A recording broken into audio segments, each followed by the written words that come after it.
नमस्कार, सीधी बात में आप सबों का स्वागत है और मैं हूं संतोष सिंह। और आज हम सीधी बात में बात बिहार की राजनीति की कर रहे हैं। देखिए, जब कभी भी खरमास आता है ना, तो बिहार में जैसे चर्चाएं शुरू हो जाती है कि खरमास के बाद कुछ नया तो होने वाला नहीं है, और कई मौके पर देखने को भी मिला है।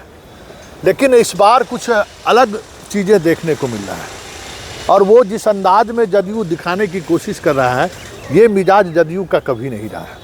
जिस तरीके से कल उन्होंने ट्वीट की, आज नीतीश जिस अंदाज में निकले हैं, सूरज कुंड में बीजेपी मंथन कर रहा है, बीएल संतोष उस बैठक की अध्यक्षता की है। मतलब कुछ न कुछ चल रहा है। इसलिए इस बार कुछ ज़रूरत से ज़्यादा दोनों खेमे अपने अपने तरीके से रणनीति बना रहे। लेकिन इसकी ज़रूरत क्यों पड़ गई? सब कुछ ठीक ठाक चल रहा था, अचानक ये बातें कैसे सामने आ गई? हमारे साथ खास मेहमान है, संतोष जी हैं, हम नाम हैं, हम दोनों आदमी पत्रकार हैं। संतोष जी, ये अचानक ये बात फिर से क्यों होनी शुरू हो गई है? देखिए, एनडीए अभी जितना मजबूत है, अगर भाजपा कोई गेम ना खेले और शांतिपूर्वक अगर मजबूती से एनडीए चुनाव लड़ता है, तो बिहार में 175 से कम सीट आने की संभावना है। 175 से ज़्यादा ही सीट जीते। लेकिन भारतीय जनता पार्टी की जो रणनीति रही है हमेशा, मतलब पीठ में खंजर भोंकने की, जैसे 2020 में नीतीश जी के साथ चिराग पासवान को आगे करके किया गया, उससे पहले भी प्रयास किया गया। नॉर्थ ईस्ट में जदयू के विधायकों को तोड़ा गया। तो बार बार प्रयास किया जाता है, लेकिन नीतीश जी की जड़ इतनी मजबूत है, उनके साथ जो 10 से 15% वोट बैंक है, वो जहाँ नीतीश जी रहेंगे वहीं जाएगा। लाख लोग बोल दें कि भाई अब अस्वस्थ हैं, अब उनका दिमाग नहीं काम कर रहा है, कुछ भी, लेकिन वोट उनके साथ है। लेकिन भाजपा ने जो सर्वे कराया, इंटरनल सर्वे जो भाजपा की आई है, उसमें है कि भाजपा का बेस वोट बैंक घिसकता दिख रहा है। नीतीश जी से नाराज है अपर कास्ट वोट बैंक, जो जहां नीतीश जी के कैंडिडेट होंगे वहां अपर कास्ट नहीं देगा उनको वोट। और प्रशांत किशोर उसी की पृष्ठभूमि है। जैसे पिछले बार चिराग पासवान खड़ा हुए तो अपर कास्ट ने चिराग पासवान को वोट दिया, इस बार प्रशांत किशोर है। तो ये सर्वे जो है से भाजपा घबराएगी, बेचैनी है कि सीएम कैंडिडेट इस बार घोषित ना किया जाए, नीतीश जी के नाम पर कहीं लॉस ना हो जाए। और प्लस दूसरा गेम भाजपा जो खेल रही है, भाई चिराग पासवान की जगह प्रशांत किशोर को आगे करके, तो नुकसान नीतीश जी को ही होगा। तो नीतीश जी भी इस बात को लेकर सतर्क हैं। और उसी रणनीति के तहत उस रिपोर्ट के बाद अमित शाह जी ने बयान दिया कि भाई मुख्यमंत्री का कैंडिडेट संसदीय बोर्ड तय करेगा, भाजपा का संसदीय बोर्ड तय करेगा, जदयू का संसदीय बोर्ड तय करेगा। लेकिन आपको याद होगा, पिछले 20 वर्षों में कभी ऐसा नहीं हुआ। Chief minister Bharatiya Janata party एक प्रेस कॉन्फ्रेंस में 50 बार बोलती थी, 30 बार बोलती थी कि मुख्यमंत्री कैंडिडेट नीतीश जी होंगे, कितना भी सीट आएगा नीतीश जी ही मुख्यमंत्री कैंडिडेट होंगे। लेकिन इस बार स्थिति हो गई कि अमित शाह को पहले बोलना पड़ा। उसके बाद बवाल मच गया, बिहार जदयू में हड़कंप मच गया। जदयू ने भी ट्वीट किया, अपना पोस्टर जारी किया कि बिहार में नीतीश कुमार ही रहेंगे। बिहार मतलब नीतीश कुमार, बिहार मतलब नीतीश कुमार, मतलब नीतीश जी का उंगली दिखाते हुए फोटो। तो जदयू भी अपना वार टू वार कर रहा है। लेकिन जनता दल यू की जो स्थिति है, जो नीतीश जी के नवरत्न है, वो भाजपा के समर्थक माने जाते हैं। चाहे वो संजय झा हो, चाहे अशोक चौधरी हो, चाहे विजय चौधरी हो, ये लोग भाजपा के प्रो हैं, चाहे ललन सिंह हो। जो बोला जाता है जो बेस वोट बैंक है भाजपा का, जो अपर कास्ट, वो सब लोग चाहते हैं कि भाजपा के साथ गठबंधन। यहाँ एक नया खेमा उभरा है मनीष वर्मा का। मनीष वर्मा चाहता है कि नहीं, भाजपा से ये लोग की रणनीति को फेल करने की, और मनीष वर्मा के साथ पूरे पिछड़े समाज के जो भी लोग हैं वो उनके साथ जुड़े हुए हैं। मतलब ये डिफरेंसेज हो गया है, पिछड़ा और निश्चित तौर पर जनता दल में अगड़ा पिछड़ा की रणनीति हो गई है। अच्छा। और मनीष वर्मा, ये एक बड़ा अपडेट संतोष जी बता रहे हैं कि मनीष वर्मा को लेकर बड़ी सियासत हुई, उनके कार्यक्रमों को रोक दिया गया, कहा गया कि नालंदा नहीं भेजा जाएगा। लेकिन नालंदा में उन्होंने उस कार्यक्रम को अटेंड किया, वहाँ के कार्यकर्ताओं को संबोधित किया। ये कहा गया कि कुर्मी ही उनसे नाराज़ है। तो वो सारी चीज़ें जो गॉसिप के तौर पर फैलाने की कोशिश हुई, वो नालंदा जाकर उसको उन्होंने पूरी तरह से ध्वस्त कर दिया। लेकिन संतोष जी एक नई बात कह रहे हैं कि जदयू के अंदर अब सवर्ण और पिछड़ों के बीच एक अलग तरीके का संघर्ष शुरू हो गया, क्योंकि पार्टी तो नीतीश कुमार की है, और नीतीश कुमार का जो सोशल समीकरण है उसमें तो संजय झा हो, ललन सिंह हो, विजय चौधरी हो, चाहे अशोक चौधरी हो, बामुश्किल जमानत बचा लेते बहुत बड़ी बात है। अभी तक सारी सियासत तो नीतीश के भरोसे ही चला है। बिना नीतीश के लाइट का तो रोशनी अभी तक इन लोगों ने कभी देखा नहीं है। ऐसे में सवाल ये उठना लाजमी है कि मनीष वर्मा वाकई में इस मजबूती के साथ खड़े हो गए। आप अभी मनीष वर्मा के घर पर जाइए तो सुबह सुबह मनीष वर्मा के घर पर दरबार लगता है, जैसे कभी रंजन यादव के घर पर लगा करता था। जदयू के जितने पिछड़े जाति के नेता हैं, जितने कार्यकर्ता हैं, सब मनीष वर्मा के घर पर दरबार लगा रहे हैं। सब काम जा रहे हैं, सबका काम वो करते हैं, फ़ोन करते हैं, पैरवी करते हैं। तो उनका बढ़ता ग्राफ देख करके चाहे संजय झा हो, चाहे विजय चौधरी हो या ललन सिंह हो, सबको हजम नहीं हुआ और एक साजिश रची गई और साजिश के तहत मनीष वर्मा की यात्रा रोकी गई पत्र जारी करके। अरे भाई, यात्रा तो तेजस्वी यादव की भी शुरू होती है, लेकिन ऐसे ही होता है कि रोक दी गई, पत्र तो नहीं जारी होती है। मनीष वर्मा को भी भाई नीतीश जी बोल देते भाई क्या चलिए यात्रा नहीं होगी, तो यात्रा रुक जाती। लेकिन पत्र जारी करके मनीष वर्मा को अपमानित किया गया। एक प्रकार से मनीष वर्मा की नहीं, नीतीश कुमार की यात्रा रोकी गई। अब नीतीश कुमार जी अस्वस्थ हैं, भले अब उनका क्या है, उनको बुजुर्ग आदमी को जो पास में रहता है कन्विंस कर लेता है, ठीक है करो। तो वो स्थिति नीतीश जी की हो गई है। लेकिन जदयू दो फाड़ों में बढ़ चुकी है, अगड़ों और पिछड़ों की राजनीति वहाँ पे चल रही है। और मनीष वर्मा अब आरजेडी के समर्थक माने जाते हैं कि भाई आरजेडी के साथ गठबंधन हो। भाजपा भीतरघात कर रही है, जैसे तिरहुत में भाजपा ने किया, लोजपा ने मिलकर किया। और अपर कास्ट का वोट जदयू को नहीं मिलेगा, तो पिछले बार 40 सीट आए थे, इस बार और कम सीट आ सकती है। तो मनीष वर्मा उस रूप में चल रहे हैं और निशांत को इसी रणनीति के तहत राजनीति में लाने की तैयारी चल रही है। अरे वाह, क्या बात है कि अगर निशांत को लाया जा सकता है। जी जी, नीतीश जी अब नहीं चाहते हैं, नीतीश जी की इच्छा नहीं है कि परिवार में, लेकिन जो पिछड़े वर्ग के नेता हैं वो देख रहे हैं कि पार्टी अब हाथ से निकलती जा रही है। पार्टी अब कोई संभालने वाला कोई नहीं रहेगा। संजय झा को कोई नेता नहीं मानेंगे, विजय चौधरी को कोई नेता नहीं मानेंगे, ललन सिंह को कोई नेता, पिछड़ावाद का जो है कोई नहीं मानेगा नेता। तो ऐसी स्थिति में पार्टी टूट जाएगी। तो उसको पार्टी को बचाने के लिए निशांत को राजनीति में लाने की कवायद चल रही है। और नीतीश जी जब तक हैं तब तक, नीतीश जी के बाद निश्चित तौर पर निशांत राजनीति में आएंगे।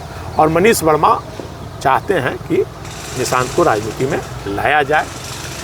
जो भी, मनीष वर्मा ही नहीं, नीतीश जी के परिवार के लोग भी चाहते हैं, पिछड़े समाज के जो भी लोग हैं सब लोग चाह रहे हैं, विजेंद्र यादव भी चाहते हैं। अच्छा, सब लोगों की इच्छा है कि भाई जदयू बचे।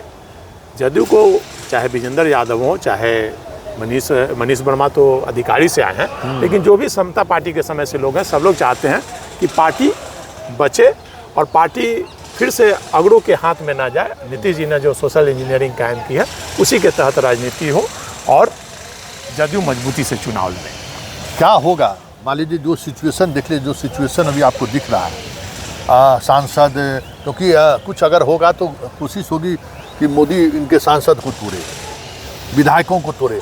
क्या आज की तारीख में ये जो संजय झा हो, चाहे ललन सिंह हो, चाहे विजय चौधरी हो, जो भी लोग हैं, क्या वो इस स्थिति में हैं कि सांसद को तोड़ दें? देखिए, अभी चारों मिल के भी ना तो सांसद 2/3 तोड़ सकते हैं, ना विधायक तोड़ सकते हैं। ना ललन सिंह में कुव्वत है, ना संजय झा में। संजय झा का तो कोई वजूद ही नहीं है, बस वो मैनेजमेंट के नाम पर वो हैं।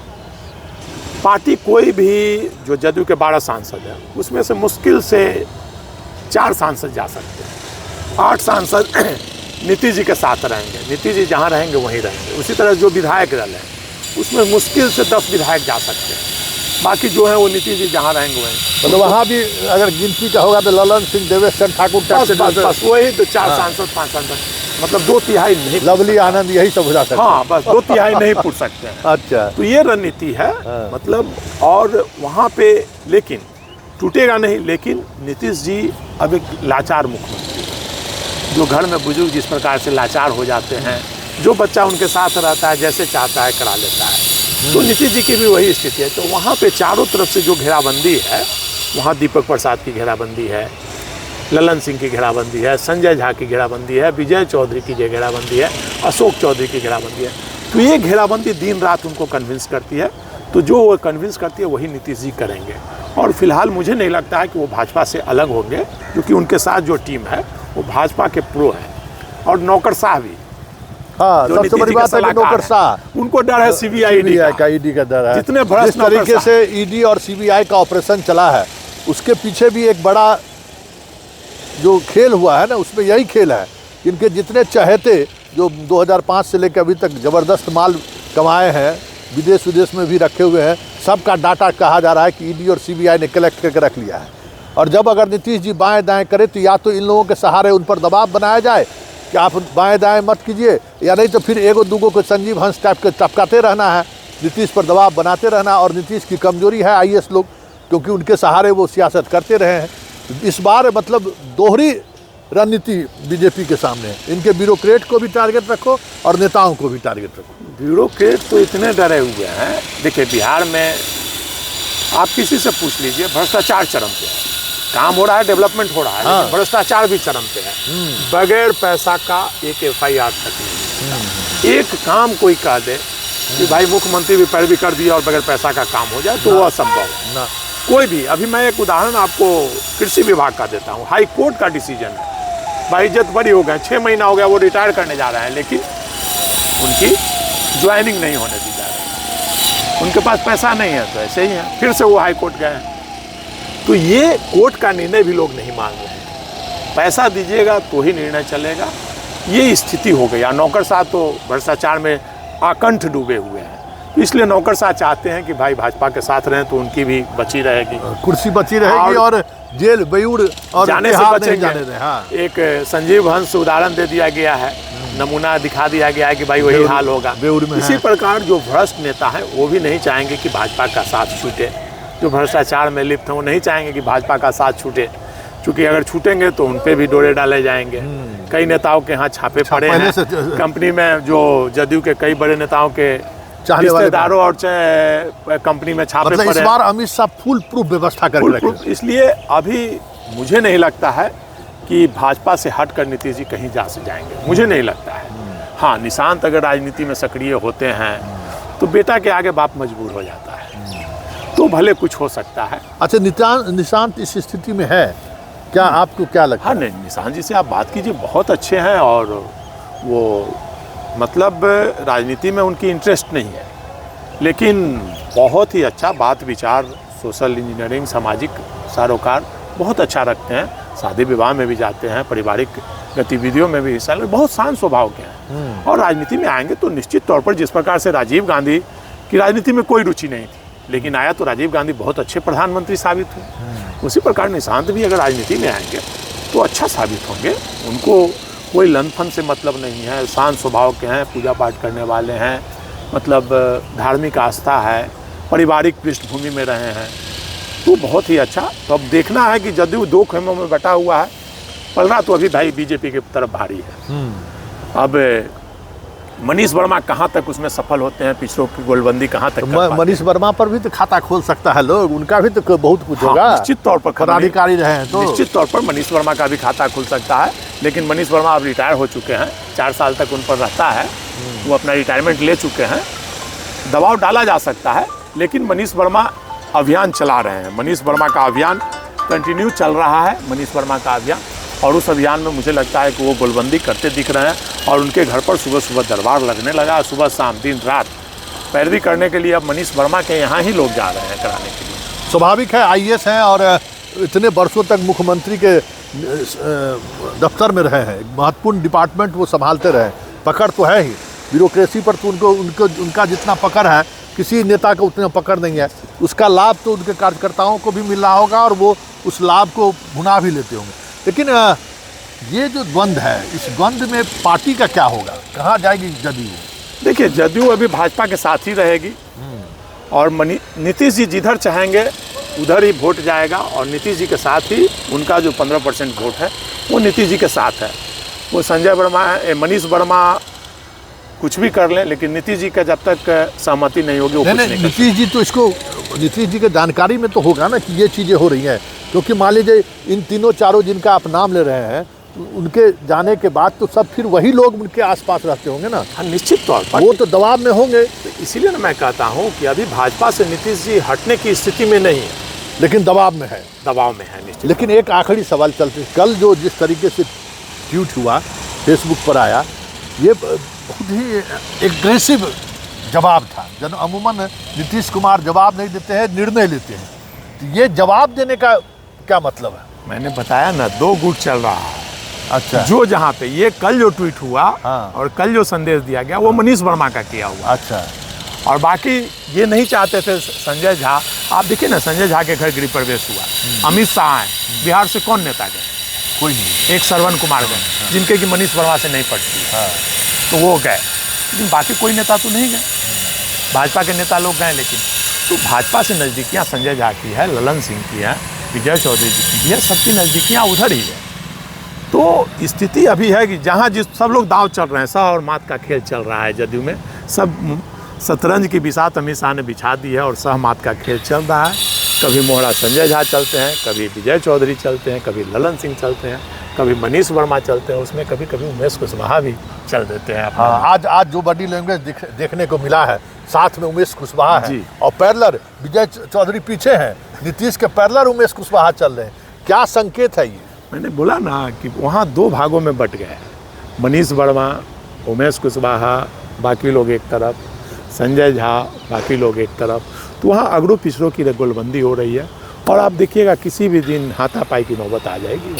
जिस प्रकार लालू प्रसाद के यहाँ देवेंद्र यादव और एक में जुत्तम पैजार हुआ था, वहाँ नीतीश जी के यहाँ कभी भी हो सकता है। चलिए, बहुत अंदर की बात भी आपको समझने को मिला, लेकिन बड़ी बात यह है कि जिस तरीके से पार्टी में खुद नीतीश कुमार के पार्टी के अंदर जो खेमेबाजी शुरू हुई है, ये देखने को भी मौका मिला है कि कई बार अवसर पर आज किसी को राष्ट्रीय महासचिव बना दिया जाता है, तो दूसरे दिन किसी दूसरे खेमे को राष्ट्रीय महासचिव, मतलब बैलेंस बनाने की कोशिश अभी तक नीतीश कुमार के द्वारा पदाधिकारियों में भी और नेताओं में भी होती हुई दिखी है।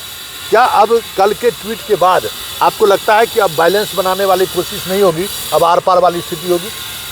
देखिए, बोले ना, नीतीश जी जो निर्णय लेंगे वो सबको मानना होगा, चाहे संजय झा हो चाहे कोई भी हो। लेकिन एक हम उदाहरण, जैसे मान लीजिए कि इनको श्याम रजक को बनाए तो 2 दिन बाद तो अशोक चौधरी को भी बनाए, पदाधिकारी में डीजीपी से हटाए तो उनको कर्मचारी चयन आयोग का भी दे दिए, क्या कहते हैं चीफ सेक्रेटरी दूसरा आ गया तो परते अमृत को भी दे दिए विकास आयुक्त। तो ये ऐसा लगा जैसे नीतीश कुमार सब अपना ही है। हाँ। सबको खुश रखो, नाराज किसी को नहीं करो। हाँ, लेकिन कल का जो ये है ट्वीट है, ये तो सीधे सीधे नाराजगी वाली बात। नीतीश जी ने साफ मैसेज दे दिया है और नीतीश जी के जो समर्थक हैं कि भाई बिहार का चुनाव होगा तो नीतीश जी के नेतृत्व में ही लड़ेगा। अमित शाह कुछ भी बोल रहे हैं, चाहे नरेंद्र मोदी कुछ भी बोल रहे हैं, मुख्यमंत्री नीतीश कुमार ही बिहार के रहेंगे, चाहे वो भाजपा बनाए या लालू बनाए, लेकिन मुख्यमंत्री नीतीश कुमार ही रहेंगे। मतलब 2025 में कोई वैकेंसी बिहार में नहीं है, और जहां कहीं भी अगर वैकेंसी की बात हुई तो तय मानिए कि नीतीश कुमार अपने तरीके की जो सियासत का गणित वो गुना भाग करते रहते हैं, वो गुना भाग कब किस तरीके से करना शुरू कर दे कहना मुश्किल है, समझना मुश्किल है। देखिए, इतना तय है कि इस तरीके से एग्रेसिव जवाब देकर संकेत उन्होंने दे दिया है कि नीतीश कुमार भले ही बूढ़ा हो गया है, भले ही अब पहले वाली तेवर और तंज नहीं रहा है, चेहरे पर वो मुस्कान भी अब दिखाई नहीं दे रहा है, चेहरे पर थकान दिख रहा है, फिर भी टाइगर जिंदा है।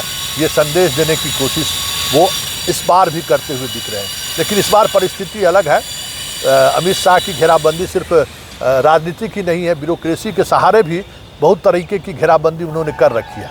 लेकिन एक खासियत नीतीश कुमार की है कि हर बार जब वो बाजी लगता है कि नीतीश कुमार हार रहे हैं, अब हार गए, लास्ट 9th विकेट गिर गया है, अभी भी जीतने के लिए 100 रन बाकी है, ऐसे में अचानक इस तरीके से छक्के चौके हुए मारने लगते हैं कि हर खिलाड़ी, मतलब सामने वाला स्तब्ध रह जाता है कि अरे क्या नीतीश खेल रहे हैं।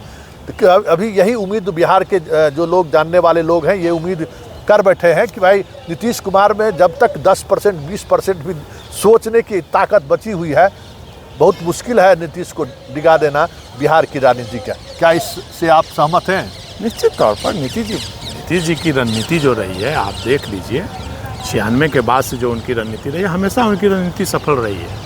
लोग नीतीश जी की लाख आलोचना करें तो नीतीश जी जो भी राजनीतिक निर्णय लिए हैं अभी तक, हमेशा वो सफल रहे। एक बार 14 का निर्णय उनका गड़बड़ाया, नहीं तो हर रणनीति नीतीश जी की, चुनावी रणनीति हो या राजनीतिक निर्णय, हमेशा सफल रहे हैं।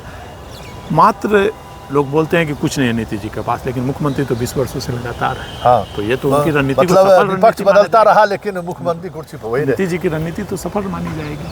मतलब अभी भी उम्मीद जो आपने है। बोला ना कि टाइगर जिंदा है, तो नीतीश कुमार निश्चित रूप से टाइगर जिंदा है वाली आपकी बात बिल्कुल सत्य है। और नीतीश जी अभी कितना भी अस्वस्थ हो जाए, लेकिन उनका जो वोट बैंक हो वो जहाँ रहेंगे वहीं जाएगा। चलिए, अभी भी उम्मीद बची हुई है। जब तक नीतीश के साथ नीतीश के वोटर हैं, बगैर नीतीश के बिहार में राजनीति संभव नहीं है। चलिए, सीधी बात को यहीं खत्म करते हैं, फिर किसी नए मुद्दों के साथ हमारी आपकी मुलाकात होगी। फिलहाल इजाज़त दिया जाए। संतोष जी, नमस्कार।